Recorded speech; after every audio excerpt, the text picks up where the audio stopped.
there, whatever's needed at the time. Just make sure nobody. Hello and welcome back to the channel. I'm going live today. I'm going live. I've been trying to go live for ages and I just keep falling asleep. And when I wake up, I don't try to go live because it's usually kind of late. But I just wanted to pop in and say hello and just talk about some things that's been uh, going on in my life. Well, not even going on in my life, but just, really to say thank you to everybody and to, um, just say hey. What you're listening to in the background is a conversation on TikTok. And this, I just want to share it with somebody because it's like too freaking funny.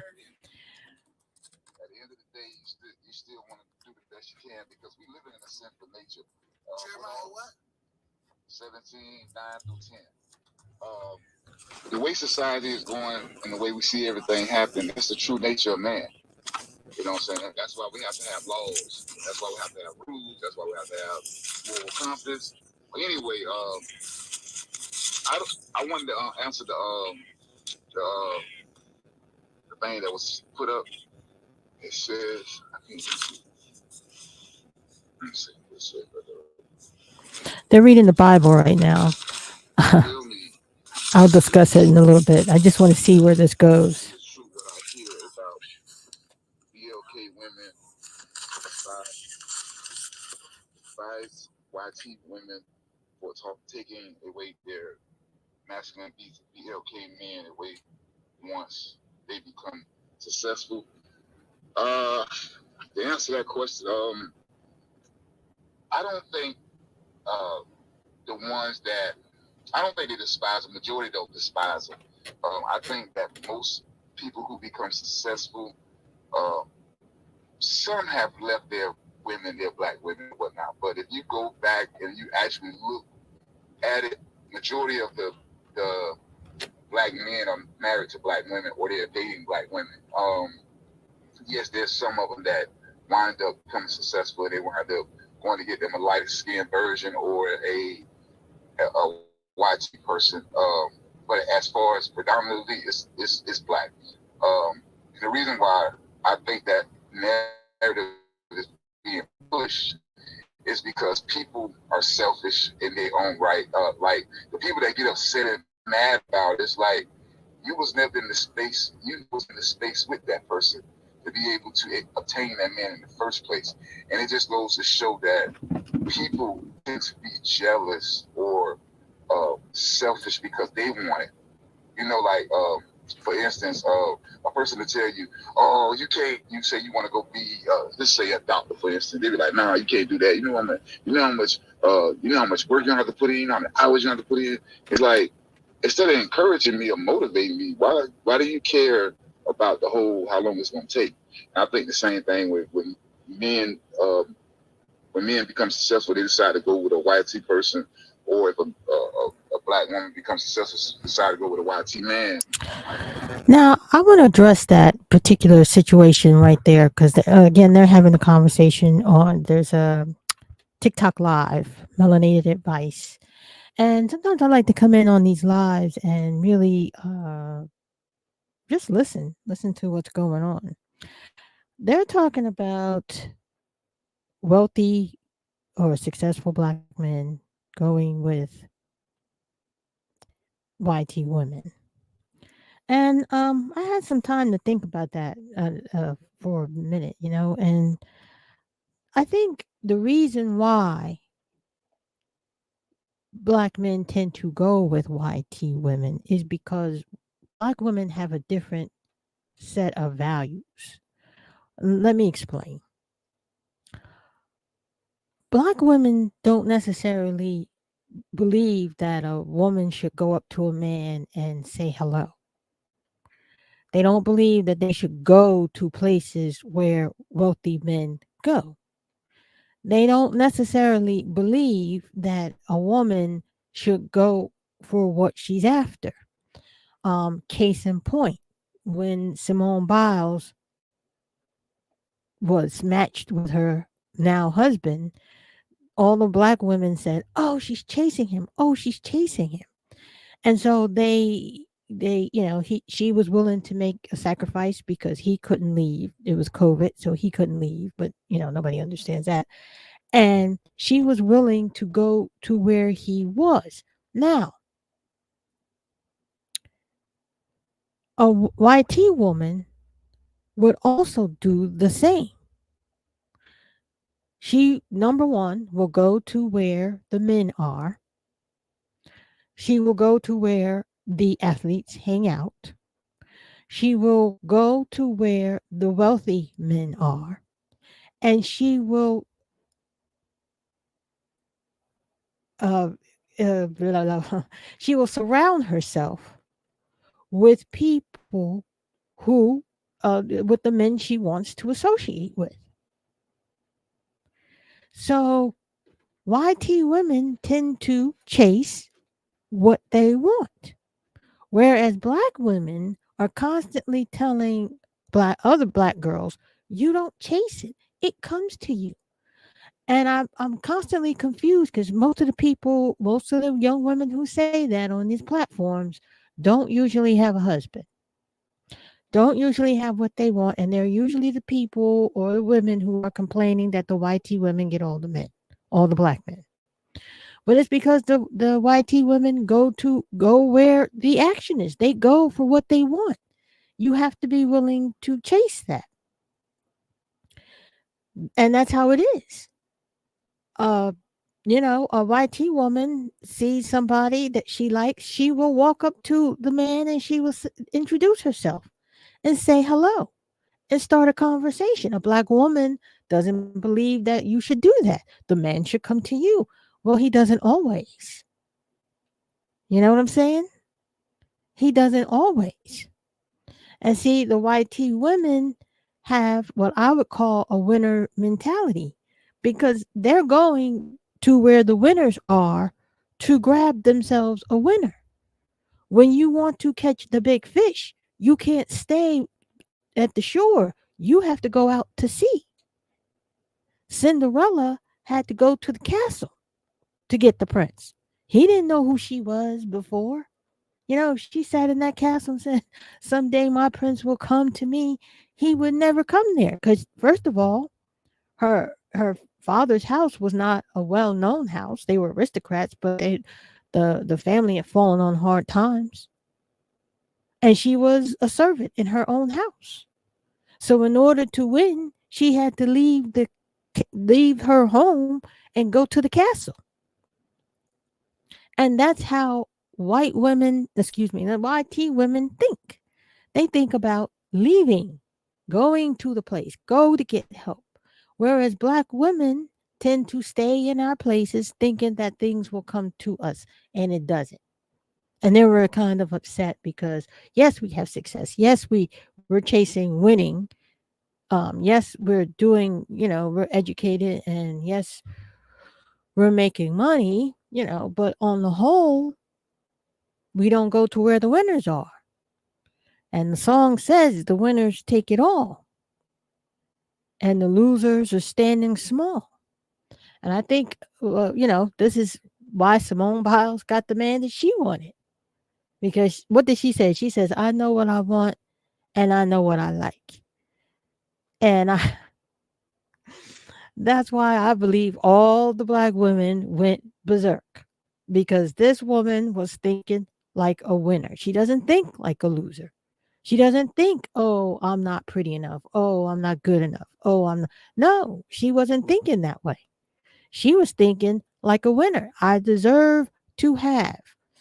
The most interesting thing, I'm not going to stay on this anymore. I'm going to go back to the conversation. But she said, when he asked her, who is your competition? She said herself. She said, myself. I'm my competition. And I think, again, that winner's mentality. I'm my own competition. I don't compete with anybody else. Again, that's how YT women think. They don't think that they're competing with you. They may be competing with you, only the low tier ones, but the other ones aren't competing with you. They're gone. They have already left the building. They're gone. They're out to sea. They're going for the big fish. They're not standing around on the shore getting a little minnows and then complaining that, it's not enough. And this is the problem that I have with Black women. Like, I really wish that more of Black women had a winner's mentality instead of sitting around telling other women what to do and they don't have a successful relationship yourself. You can be married and not be in a successful relationship. And you should tell, I mean, as a woman, I think I should tell women what I have learned in my relationships. Like, for instance, when I was younger, I took relationships way too seriously. I was too damn serious. I really was. Dating should not be taken that seriously. You should just enjoy your life. Enjoy your life. Enjoy dating. Get to know people. Everyone who's nice and everyone is good is not necessarily meant for you. Learn to love and let go. You're going to kiss a lot of frogs before you get to the prince. There are a lot of frogs out here. But before you get to the prince, you're going to have to date the frogs. But it's good to date the frogs because dating the frogs help you learn what you need to do. They help you. And we need to be helped. We don't always know what we want. In this discussion here, the 22-year-old young woman was talking about how, her boyfriend is talking to her in measured ways and he's all composed and so, everyone in the chat is telling her that he probably has someone else. This is why he's speaking to her over the phone in measured terms. He texts and, the communication just isn't right. And it's because he is seeing someone else. So I wrote in the chats, you really shouldn't take these things too seriously. It's serious when it gets serious, but we don't have to make them serious. It's okay to date around. It's okay to go out to dinner and have different conversations, get different perspectives, get an idea of what you like, get an idea of what you don't like, get a good idea of what turns you on, get an idea of what doesn't turn you on. It doesn't necessarily mean you have to sleep around. It doesn't mean that. It just means go out there and get to know people. That's one way to develop your personality. I wish I had done that more. Because when you come into a relationship and when it finally comes to you, and it will, when you finally find that person, it helps to have a support system, good friends, people who, you are surrounded with, your parents, your family. It helps to have a healthy past, a healthy dating history. It helps. Because then you come in with experience. You know a lot of what to do and what not to do. And you also learn to accept people for who they are and respect them for who they are. Doesn't have to be mean or evil or anything like that. It doesn't have to be nasty, just accepting people for who they are. Those are things I wish that I had known. And this is why I have a problem with religion, because I think religion does not prepare women for life. It doesn't. I don't think it does. It doesn't prepare you for life. It doesn't prepare you for the realities of life. It prepares you for a kind of fantasy, like an alternate reality, a time where, women had to go to the well and get water. We don't live like that. We don't live that way. Now it's incumbent upon us to take responsibility for our own lives, for our own actions, for our own sins. It's us. It's incumbent upon us to do that. But, let's see if we can get back into the conversation, see what they're talking about now. Like, they're gonna speak their mind. They're gonna let her know whatever. But they're not. A lot of them are not aggressive. You see what I'm saying? They're not. If you notice, they don't really get into it, and they don't really have a high divorce rate when it comes to African American women and white men. I don't agree. I do. I agree. You can look it up. I mean, I don't agree with you saying they're not. I feel like white men are very strict. I've dated white men before. They're very disciplined, and that's the difference between white men and black. I feel like black men just let you be you, let you do what you want. Like, black men are more freer, and which I love them for that. I feel like white men, they're just, definitely too strict, disciplined. Men, no It's matter authoritative. Can you say authoritative? I feel like a man is a man. A real man is a man no matter what color they are. Like, say for instance, you have some black men that go with the flow, and you got some white men that go with the flow. And I've been saying this, we are all the same. I don't know why we keep trying to separate each other. It's just on the person. When I say white men are more strict, for example, these people built this, like, basically systematically. They're like very organized, detailed. Like, they have certain ways. Like, as a black girl that dated black men, grew up in a black household. When I dated white men, it was so weird to me. Like, I don't know. That's how my husband is. My organized, is straightforward, and he's black, and he's organized, and he's detailed, and he has a militant mind. So, Hey, Bianca, have you ever been with a white man? When I was in the 8th grade, and he was easygoing. No, you've been with a white boy. A white boy. No, I never been with a white man. No, never. Bianca, you know your husband, did he have that instilled from young as a child in his growing up, or he grew and then became that? He grew and became that. Right. You can see that point there.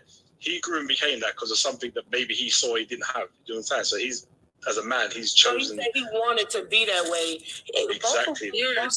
It's all on how you want to be. Like, if you want to be that way, then you're going to be that way. White people grow up that way. Like, they're very, like, you can't go to a white man and be like, babe, let's just go on vacation. They're going to look at you like you're crazy. Like, everything is very organized. What you said? You can't just go to a white man and be like, babe, let's go on vacation, or like just take it. Like, you can't. They gonna look at you like you crazy. These people are very organized. Like, everything they do is calculated. They're not free. So it's the household you're growing up in. Then obviously it just pulls you back to example. But Bianca's given a prime example of that. He didn't see that in his household. He wanted to grow to become that, and now he is that. And I'm sure that within his children, if you have children, Bianca, that he wants to instill that, so they have that, so they see that, so that it's normal. It becomes normal. So basically, what I'm hearing is,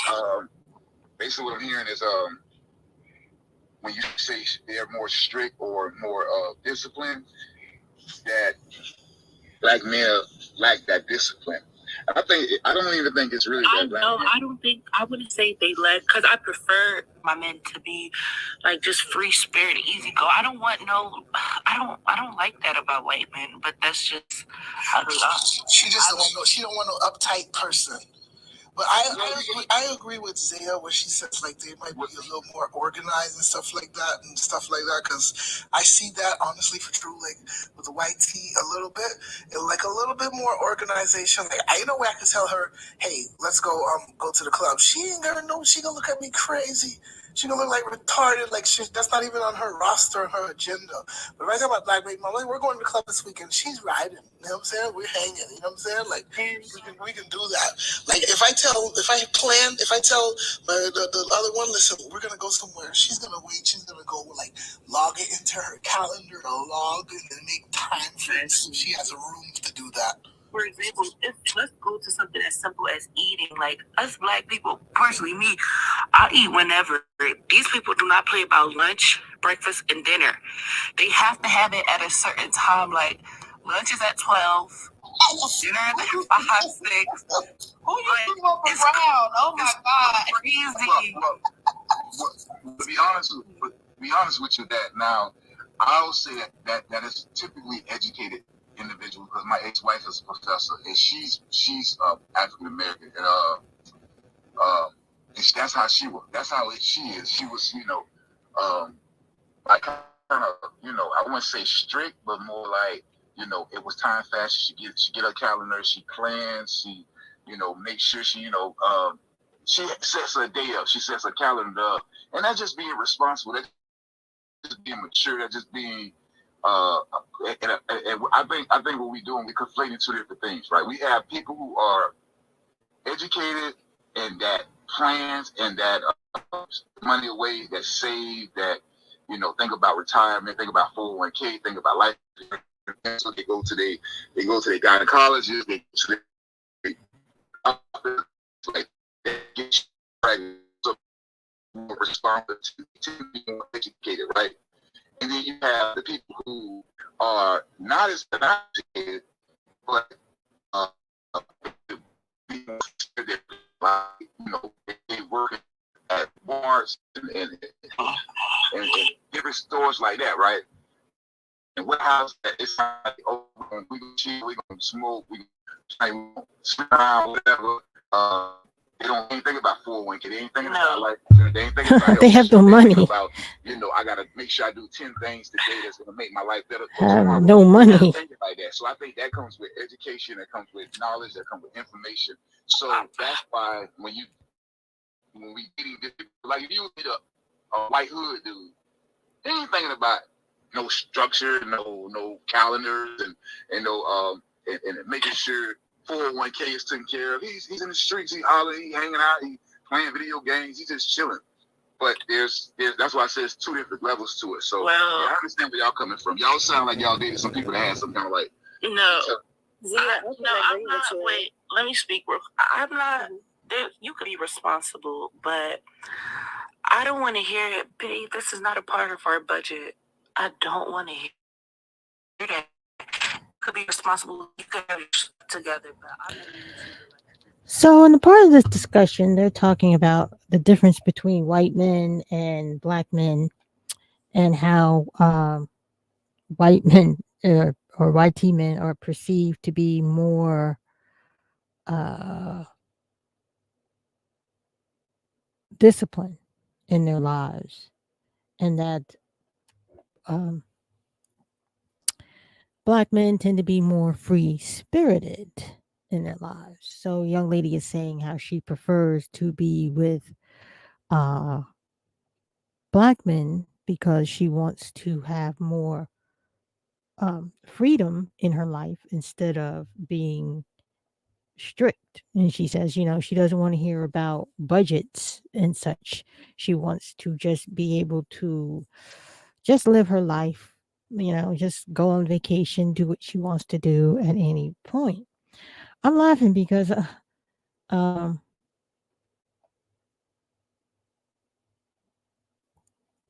on one second.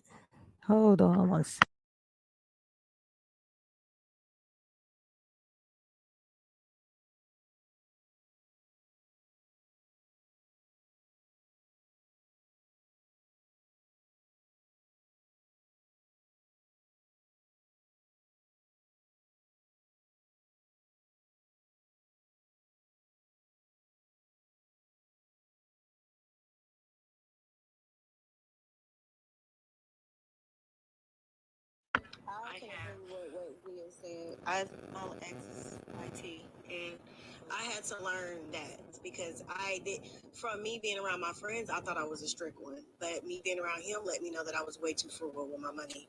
And he had money.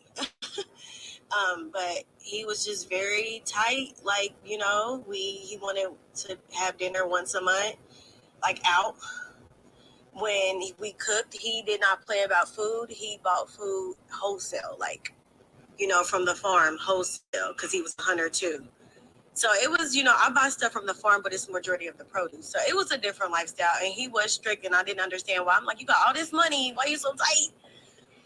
But he was just like, all of my money is going to properties. All of my money is going to, retirement. I do want to enjoy life. You might have. It depends on you definitely got to be maturity level. But mine was fairly young. But yeah, I think it's his lifestyle. I mean, his family owned properties, his family owned land. They don't care about no clothes. They don't care about no clothes. They don't care about none of that stuff. The main thing was just like longevity and wealth. Because he was like wanting me to get rid of my apartment and move somewhere smaller. Because I live in a high-rise. And he was like, you spending way too much money. What kind of car you got? We not driving in no 2024. I need you. What attracted you to him? Can I ask? What was your attraction to him? I ain't gonna lie. He sound cool. So no, I like structure, so I didn't mind. And I like a lot of discipline, so I really didn't mind. Only thing I didn't like was the fact that like he was like looking at my shoes and my clothes, like, wait a minute, you spending too much money on your shoes and clothes. Thank you, Bianca. He what attracted me to him, I buy from the farm, so I would see him there, but I never really paid attention. But then him and my son's his son, they started going to school together, so I seen them there again. And then my son rides dirt bikes. So his son rides dirt bikes. So I seen them there again. I was like, well, we just gonna have to holler at each other. So it was due to we were having a commonality. We kept Hold on. Did you hold on? So did you approach him and say we're gonna have to holler at each other? No, my son hooked it up. Oh, your son helped out? Yeah, my son did that. He's 7, but he was playing with his little boy, and then he was like, hey, my mom's over there, you should go say hi. So, he came to say hi, and he let the kids play for a while, and then he was like, hey, can we take this somewhere? Can you call me? So that's kind of how that happened. We didn't even break up on no bad terms, nothing. We still talked, but I know that was the difference. But for me, he wasn't super religious, and I am, and it was like a big divide because, he wasn't really that religious. See, this is interesting because, again, I want to go back to the point where just because a man is good, he's a good man and he's structured, doesn't mean that fundamentally your relationship is going to work. I said this one time to somebody, I don't remember who. I said, you have to have deep commonality, like you have to have something in common. I forgot the word I used. Anyways, you have to have something in common. It has to be a deep friend. I guess we call it friendship for lack of the word at 5:30 in the morning. But yeah, you have to have a deep connection. Like you have to connect with each other on a fundamental level. That's how you have longevity. You have to be able to have a conversation.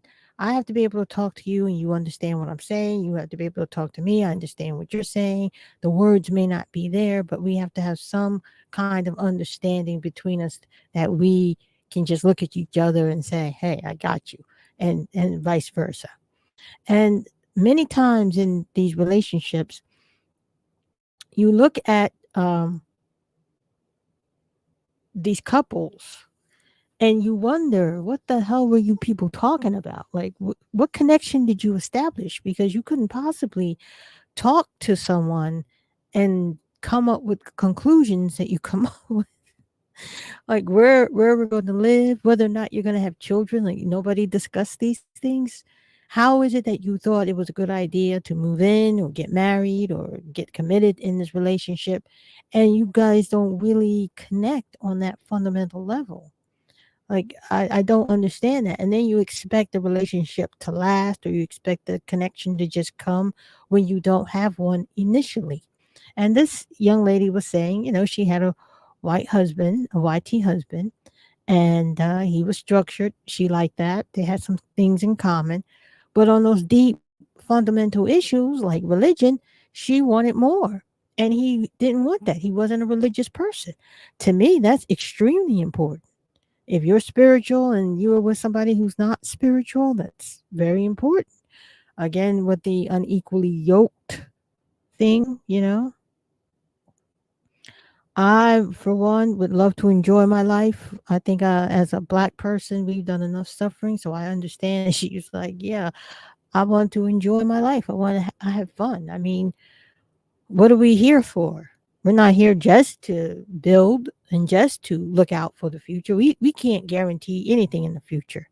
I'm not saying don't save your money or anything like that. I'm just saying the money may be worthless, You saved all that money and you worked really hard and you didn't enjoy life and you didn't smile and you didn't laugh and you didn't, you didn't do anything. You didn't live your life. And then what? And then what? Doesn't make sense. Let's see if we can butt on in. They like the way they want to live it. But if we're talking about building something, building the community, building our family up or whatnot, you have to be able to say. I'm just going to say this. Anybody who's doing a 401k plan, okay, saving money in the bank, they're not building a community. I'm so tired of hearing people talk about building a community. Ain't nobody building no community. You got a 401k. That's not for the community. That's for yourself. And there's nothing wrong with that. But we just need to be clear that gathering money, unless it is directly being given to a community, is not for the community. Getting wealthy is not for the community. Having money, property, that is not for the community. That is largely for yourself. Now, if you get rich by giving to the community, that may be something. But I'm tired of all these people talking about your 401k is building the community. The car you drive is building the community. The sneakers you wear is building the community. No, it isn't. It isn't. Most of the men who are talking in this chat can't even sustain a friendship. A friendship, not a relationship, not a man-woman relationship, a friendship. PBS did this piece where, these older men in their 50s, 40s and 50s, some of them married, most of them single. I think it was 2 married and the rest of them were single. Older men coming together and just realizing that they have no friends. They're all alone. Sitting, not necessarily in a nursing home, in their apartment on their birthday with no friends. Nobody to call. Nobody calls them. No family who's interested in them. Nothing.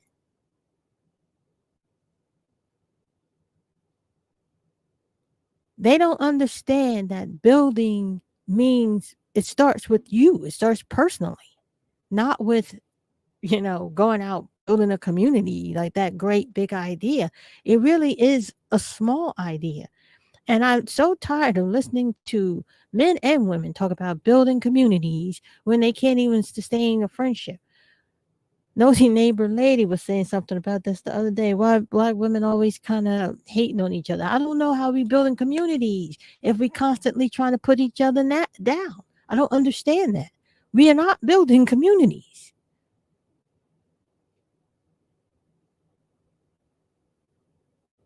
If you can't sustain a friendship, have a friend, one friend. You haven't built anything.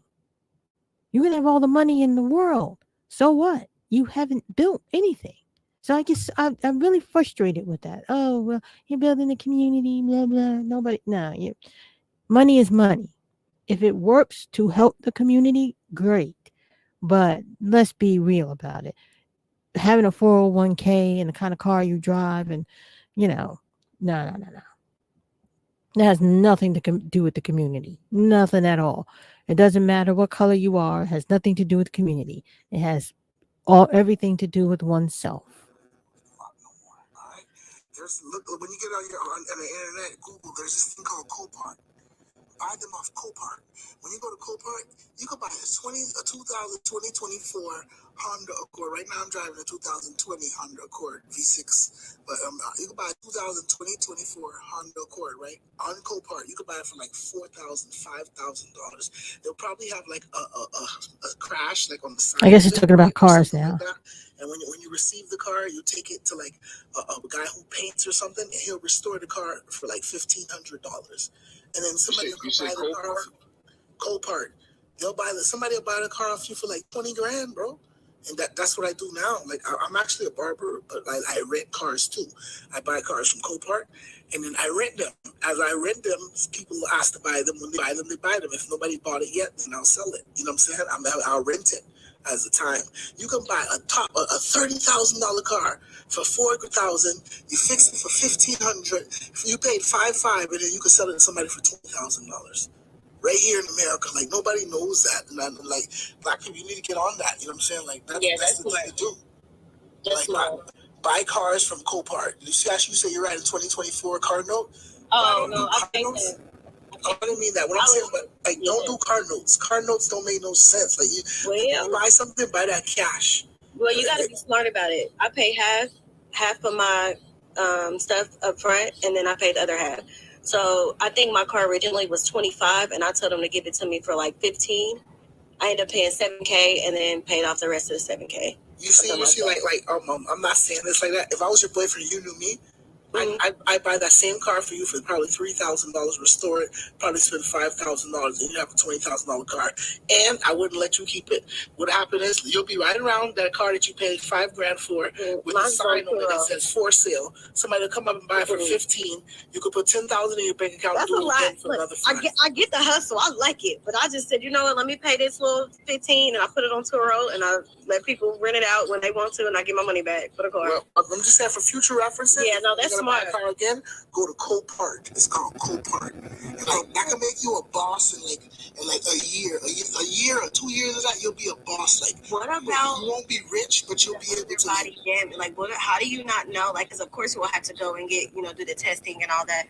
But what about if it has like interior damage, underbody damage, all those things that you're not gonna test it. You're not gonna be unless that's in the neighborhood. You're gonna be online bidding for it. You're not gonna never test it. But of course, when you get it, you need to take it to get it. Everything at Copart is running. They're not gonna sell you a car that doesn't run. It's gonna have. It could have technical issues. It could have no. It's gonna say it. It's gonna be in the description. It's gonna be in the description. I haven't bought a car that I had a problem with yet. It'll be in the whatever's going on with it. It'll say in the description. If it has like the frame is break, it's gonna say frame broke. If it has like the alternators pulled out, it'll say alternator pulled out. Everything will be in the description of Copart. So it's an auction basically. It's an online auction. Oh, okay. You sit at your house and buy cars. Yeah, I think that's a good move, especially if you have a mechanic and you have some things. But I like my straight warranty. I got like triple warranty on everything. Something happened. You can have triple warranty, or you could take a chance to make $15,000 for your pocket. Or you could just, life's a gamble. The only way to be a winner is to take a shot. It depends. If you're gonna use your car as an investment, off the back, I wouldn't. I use my car as an investment, but I started off with one. I have 9. Huh? I started off with 1. I have 9 now. I done sold at least 15, maybe more. Look, I like that. I like that hustle in you. I love it. I'm just saying, anybody who's willing to try it, 9 times out of 10, I'm telling you, that's like almost you barely ever lose on that. Try Copart. Try do that. Anyone else wants to try. Hey, listen, I'm with you on that. I followed you. If I have any questions, I'll definitely hit you up. Definitely, because it's time for us to level up. That's what Melanated just said. That's we're trying to give riches to our children. So we have to try to take different routes. And, if we keep doing the same thing over and over again, that's the definition of insanity. Yes, that's correct.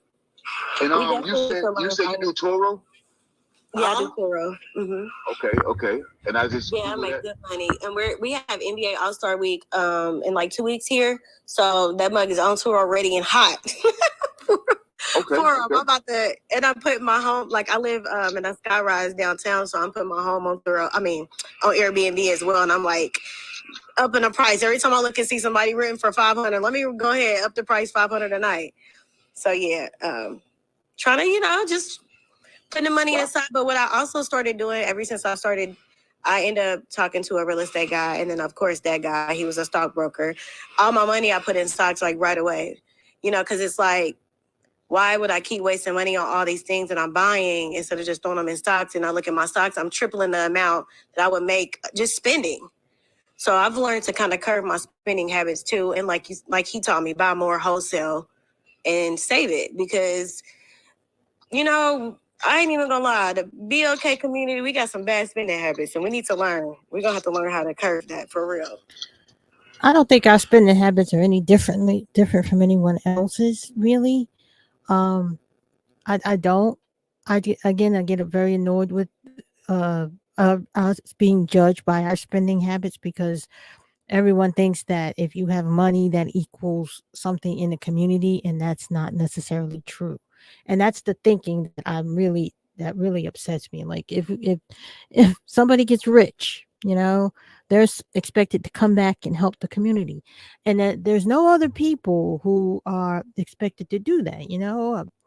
YT person gets wealthy, they don't come back and help the whole community of YT people. That's a bad example, but any community, the Hispanic community, they don't necessarily meant to come back and help all the Mexican people and all the Puerto Rican people. No, they don't. Their wealth is about them, not about the whole community, because that's not how you build community. That's one way to build community, but that's not necessarily how to build community. And another thing, I don't know why we keep saying that Black folks are at the bottom of the barrel. Like there are a lot of successful Black people in the United States. Like really, a lot of successful Black folks in the United States, educated Black folks. I mean, for the most part, we're doing well. Not fantastic, not in this past year. The economy has been sticking it to everyone, but, they've been doing fairly well. So I'm trying to understand why we are low down, trifling, living in the 1980s mentality is, why is that still proliferate in our community? When so many Black folks are doing well, are coming out of poverty, are being educated, are successful. I see more Black successful people, entrepreneurs, which, than ever. Like I've never seen so many. Of course I haven't, because, when I was growing up, I tell you this, when I was little, Mom used to clean houses, right? And when I was little, it was predominantly white people's houses. She would clean predominantly white people's houses. By the time I got to be about 12 or 13 years old, that's changed. She was then cleaning a lot of professional Black folks' houses. I mean, state legislatures, business owners, lawyers, doctors, professors, Black people. That changed, that switched off really, really quickly. So again, this is why I'm a bit annoyed with the idea that Black folks aren't making it, because they are. Like, we're making it, and we are our own affirmative action. We have to look out for one another in that way. But 5:30 in the morning and I'm saying nonsense. All right, let's go back to the conversation. Let's see what they're talking about now. But they're talking about ways to make money. That's a good way to make money. Rocket Money app, and it'll show you how much money you waste. So that's some advice too there. Would you advise, right? I'm in the UK. Yeah, you see the Robinhood. Would it make? I know there's stuff in the UK, and I actually need to work on my investing a bit more on this side. Do you think that investing from the UK to America is worth it, or it doesn't make sense? Just as a general question. I need to know what you guys' money is like compared to the US, because I'm not sure. Anybody doing Bitcoin too? I think their money is more. Their money is more? Yeah. I no Bitcoin. One of my ex-boyfriend, like, he got $1 million off of Bitcoin, like, because he had it before it started, before it, became popular. So I don't know. I'm hearing good things about Bitcoin, especially now with the, currency change. I don't know. I don't trust that shit. I don't know. I thought Bitcoin had fallen. Maybe it did. To more digital. So it's not going to be in front of us like that anymore. Yeah, I don't know. So we got to kind of learn to... I know it's moving more digital, but with money, what I think is the best way to do with money is stack your bread, and like when your bread start getting high, like you pull it out the bank little by little, but you buy like gold, you could buy jewelry, like gold jewelry. It's really worth it. Just don't buy designer, so you don't buy the name. You buy weight, because right now, if you had a gold chain that you had back in 2000, probably back then it was worth $600. An ounce of gold is like $2,000 right now. The money probably quadrupled to you by now. So I think it's better to do something like that, tangible things, because we don't know what's going on with the world, with war, and so many different things. So it's better to make sure you have a live finance somewhere. And then sometimes the dollar of US could change. Who knows what could happen? So if you solidify yourself and have gold, a lot of gold, or like even jewelry, you could say it's jewelry because you wear it, but people don't really know that the jewelry you have is actually like that's your biggest investment. So you might have like 5-6 gold chains, but you're trying to get 30. And then one day, if you have 30, 40, you can liquidate it and get the cash, and the money probably does double. So I wouldn't tell Black people to just go digital, due to the fact that the world is at war every 5 seconds. Someone's shooting someone, a bomb is dropping somewhere. So make sure that something tangible is around, something you could actually touch and deal with personally. Hello, if you're new here, I'm listening to a conversation regarding Black community and dating advice. And right now they are talking about what to do with your money. Right now they're talking about buying gold, going digital, Bitcoin. I don't like Bitcoin. I thought Bitcoin had fallen. I don't know. I thought Bitcoin had fallen. But anyways, different ways to make money. And in the past, I was saying how when you're making money, that's not necessarily about the community. It's about oneself. Or 401k does not necessarily benefit the community. It benefits you. So building community starts with relationships is what I should have said, but I probably went long-winded when I said it. But building a community starts with relationships, building a friendship, building, sustaining a friendship, building a family, sustaining the family, et cetera, et cetera. That's how you build community.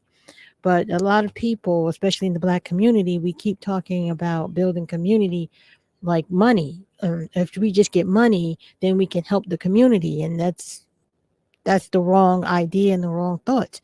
Building a community does not have anything really to do with money. It has to do with relationships, looking out for each other, sustaining your friendship, sustaining your family, et cetera, et cetera. That's how communities are built. But back to the conversation. Bro, how you just pimping me out like that? I ain't gonna lie, but like I seen some pretty pictures of girls in this chat, bro. Like India looked pretty good too, So listen, you behave yourself and focus on the two you got, and leave everyone else alone. Thank you, man. I appreciate it. But okay, I know I've tried a couple times. How you doing? I'm great. Yourself? I'm doing well. I'm about to actually go to sleep here in a little bit. What is the time over there? 49. Exactly. Wow, it's the whole 10:49 over here. PM or AM? AM. Go on then, Kate. What's your view on the photo topic? Is it true what I hear about BLK women, despite it and YT for taking away their masculine BL men away once they become successful? Do you know what I think it is? I don't think that they are despising, because I think this just comes with preference, and I think a lot of us need to understand our preference come in different ways. Our preference either come with a standard, or our preference come with, unfortunately, race. And I personally don't think that a lot of BLK men migrate to the YT women. I think that's a minority. And I think what we start to do is, because a small percentage of people start to do stuff, we claim that it's the majority. But my thing is, the majority are with a lot of BLK women. And I feel like there is a type of programming that the BLK community face when it comes to there being a disservice or almost a thing where BLK women are dismissed or they're seen as, oh, we're not desirable. Like, there are so many breakdown semantics of why BLK women feel like they don't get picked, but in a reality they do, because there are a lot of you guys. So I feel like with the YT women, there was this gaslighting that, oh, they're more submissive and they're more respectful and all of these things. But yesterday, well, actually a couple hours ago, when Melanated, we was talking about the correlations between the YT woman and the BLK woman in terms of the same traits and behaviors. The YT women were the one that introduced feminism within the BLK community. So I feel like there is a delusion when it comes to this white supremacy that YT women apparently have over the BLK men. But if we actually go back to history and we go back to the nuclear family and what the BLK community actually was represented, was BLK women was the form of submission. They knew to submit to their men. They knew how to cater to the men, and the YT women didn't like that. They wanted this unionship that women need to work together to empower each other and to gaslight the fact that women need their independence. They don't need to be at home with the man. They need to respect the man. And a lot of these YT women indoctrinated a lot of BLK women to the point where if you're now going to digress into a relationship now, there is a hold where BLK women feel like they have to be hyper masculine. They need to be independent because apparently the BLK men are not doing well. But when we hear each other, there are a lot of BLK men who are happily married to BLK women. So clearly, I don't think the issue is within the community. I just think what happens is when the BLK community have aligned themselves with the YT woman, the YT woman has now gone against it. And what they've done is they've used their ideologies to now take these men and created a segregated unionship that has now neglected the BLK woman to now either date bottom of the barrel or date within outside her race. And I don't think that they choose to be with these women.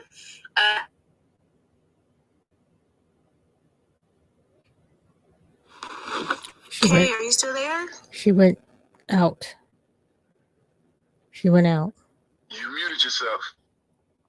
I want to go back and address what she said. Actually, and I read a couple of black books by black feminists. One was called Voice of the South, and then there was a woman who was a suffragette. I read these a couple of years ago. These women knew and understand. These are well-educated women, by the way. One was a lawyer. Ida Mae Wells wrote for papers. She was a journalist. Even Sojourner Truth. Now, this goes way back, because Sojourner Truth was a slave who became free. And her famous speech, "Ain't I a Woman?" This was long before women were co-opting to get the vote. We're going to get the vote. "Ain't I a Woman" is the famous speech of Sojourner Truth, who was a feminist suffragette before it even came into play. Black women have always been independent. We always had to be independent. In certain parts of the country, I think it was South Carolina, it was illegal for a Black woman to be a housewife. That's right. It was illegal for her to be a housewife. Back in, I think it was World War I, where Black men had gone to, they were in the army. They were getting military pay, and a lot of Black women didn't have to work for anybody. And the white women, the YT women, got angry and went to their husbands and said, I'm trying to get somebody to cook and clean and take care of the children, and I'm offering work to these Black women, and they don't want to work. This is where we get the stuff where Black women or, Black folks are lazy because they didn't have to work for white folks. And so this little town, it's a newspaper article. I think I posted it somewhere. If not, I'll find it and post it on the community page or in this chat later on.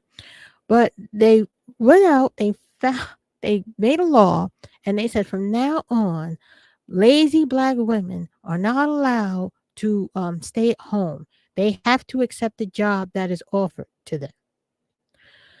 So, since black women understood that we had to work anyways, we understood that we needed equal pay.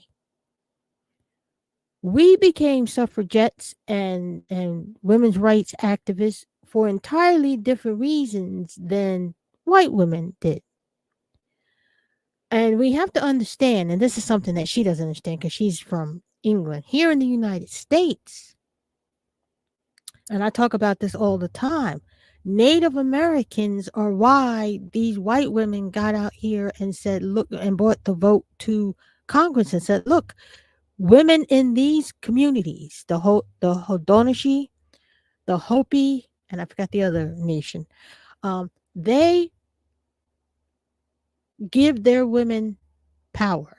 Women sit on the committees. Women decide who will be chief. Chief in those communities is largely a diplomatic position, and the women get to choose the chief. The women get to choose their husbands. The women get to choose how the tribe and the nations are run. They get to choose those things. And it proved to men who were about to give men the vote, women the vote, that women were capable of being sound mind, because the whole thing was about women being silly. But my point is that black women already knew. They didn't need white women to convince them, because remember, white women, a lot of women didn't understand that we should have the vote. A lot of educated women did. Black educated women and white educated women understood that women needed to have more power. We were working. I love these ideas where people get on these platforms and say that women didn't work. They did. They did work, but they weren't allowed to be paid. There was even a law, I think, in 1926 that married women couldn't work. They passed a law, a literal law, that married women couldn't work. Women were extremely limited to how much money they could earn, because the idea of the time was that the man supports the family. Nobody gave any thought to the fact that the man would probably die and the woman would have to support herself and her children. No, they didn't think of that. But women were limited to how much money they could make. As a teacher, as a librarian, as a secretary, they were limited. So they had to fight for their rights. Everybody had to fight. And black women understood that more than anyone, because we understood that we did have to go out and work. Black women were always independent. White women didn't co-opt us. Black women were always independent. We always had to make money. Very few women in the black community enjoyed leisure, because we weren't allowed to be women of leisure. I hope I'm making some kind of sense. Oops.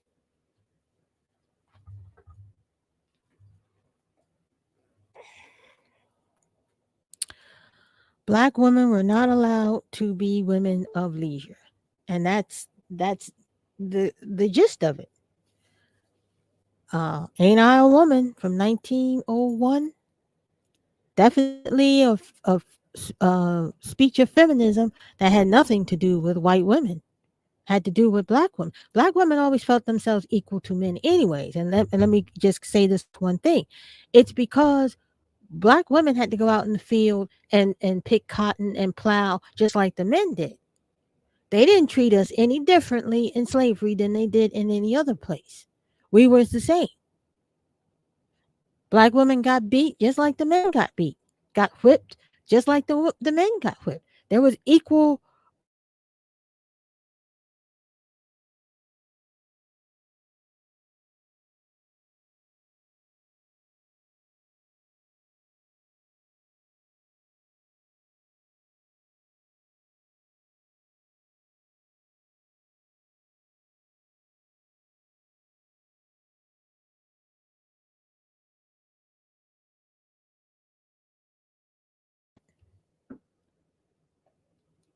Okay.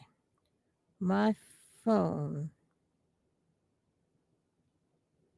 So I'm tired of a lot of black men and black women saying that um, ooh, that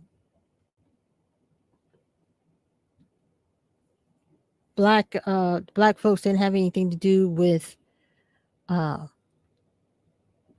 oh here. I'm sorry, I'm having a little bit of technical difficulties here. But I'm tired of black folks talking about feminism like black folks didn't do feminism at all and that black women were involved in feminism. Black women were very much involved in feminism. We were very much involved in equality. Very much so. Very much so. All right.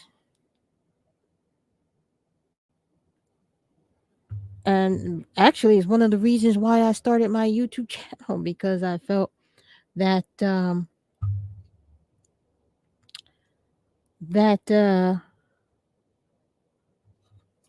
I am losing my stuff that we need to be more educated on our true history because people we constantly keep saying this. Oh, black women weren't involved in feminism. Yes, we were. Yes, we were. There were black women who spoke on femininity all the time. I forgot the person who said this. She said, we all share in the, and I'm totally flubbing this, in the equality of black women or something with white women, but we just can't take the same things for granted. And we couldn't. Case in point, how our hair is done, how we conduct ourselves. We can't do what white women can do, but we do have the same issue with equality because our black men didn't treat us equally. Don't forget that women organized the March on Washington and we're not allowed to speak. We're not allowed to speak at at the very event that black women organized. And I was there, but they weren't allowed to speak. And these women went on to do fantastic things, have fantastic accomplishments long after the March on Washington was over. Long after the hardest, they went on to serve. Oh, I'm so sorry. I'm just getting really, really, really, really, really, really, really, really, really having some kind of technical difficulties, and it is really distracting me.